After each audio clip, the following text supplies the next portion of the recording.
Us now to discuss Republican Senator Ben Sasse of Nebraska. He's on the Senate Intelligence Committee. Senator, thanks for joining us. You've raised concerns that American intelligence is not getting to the Ukrainians who need it in real time, fast enough. You want Ukrainians to get that information when it can make a difference. I guess one counter argument to play devil's advocate is, does that not increase the risk of possibly revealing crucial sources, especially if Russians infiltrate Ukrainian intelligence services? That's not what's happening here, Jake. This isn't about sources and methods, because absolutely we should be ironclad in protecting sources and methods. But some impressive reporting from Clarissa and from Dan there. But let's be honest about what we're seeing. We're seeing the onset of a more systemic targeting of civilian populations. This is who Vladimir Putin is.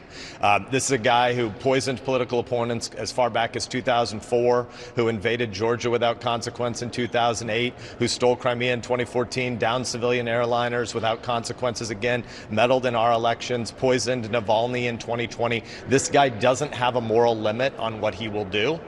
And so when you show those images of the 40-mile convoy, the question Nebraskans ask me is, hey, isn't this guy on his way to kill a bunch more women and children? Isn't this guy on his way to kill a bunch more civilians? How can we just let that happen? Well, we do know that we've made the determination that we're not going to have boots on the ground in Ukraine, but that doesn't mean we shouldn't be doing everything possible for those freedom fighters there to be able to destroy that convoy. Those Russian invaders are murderers, and they're on their way to kill civilians, and the Ukrainians want to stop them. We should make sure that they're armed to the teeth and that they have all the lethal, actionable, real-time intelligence they can possibly get. And right now they don't have all that. We've seen these satellite images you were just referring to of this Russian military convoy stretching for more than 40 miles. It has reached the outskirts of Kyiv.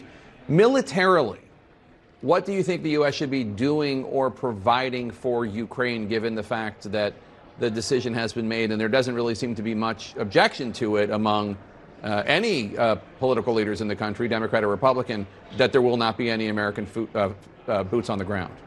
Yeah, so first of all the RPGs that they can use, all the Stingers that they can use, all the ammo that they can use, every grandma that wants an AK-47, all the supplies that they're coming up with at the civilian level for Molotov cocktails. But we know that the Ukrainians want more lethal, actionable, real-time intelligence. And right now they're not getting that. The process is overly lawyered right now by the administration. There's caution that needs to be taken, to be sure. You started with sources and methods. I sit on the Intel Committee. We have heroes in the IC, and they've done unbelievable work the last 3 or 4 weeks. The fact that we intentionally leaked, the U.S. government intentionally leaked, all the pretextual bullshit, all the nonsense lies that Putin was systemically laying out so he could claim that somehow Ukraine was the threat to him, which was always nonsense.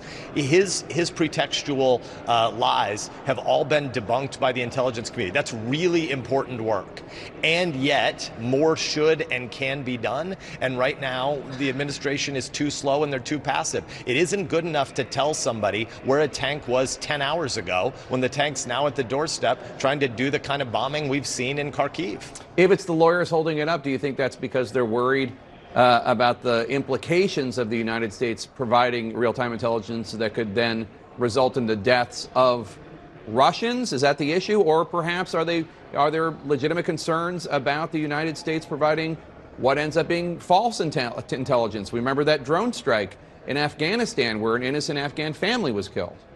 Yeah, this is not a time for I'm a very conservative guy, and I'm certainly hawkish about defending these freedom fighters, but I'm not a very partisan guy, so this is probably not the right time for me to relitigate all the stupidity of April to August last year, because it was a gang that couldn't shoot straight for months on end, and a lot of really stupid decisions were made. This isn't the time to relitigate that, but the bad intelligence there in a jihadi situation that was already chaotic is different, and I'm not getting anywhere near a classified line, but is different than the kinds of intelligence that are available to us in the digital realm at a moment like this. And we ought to be giving all of the lethal targeting, real-time information we can. And right now there's a policy decision that seems to be misaligned with the reality of a Putin who's on his way to target more civilians. I think every journalist in America ought to be asking the President of the United States this.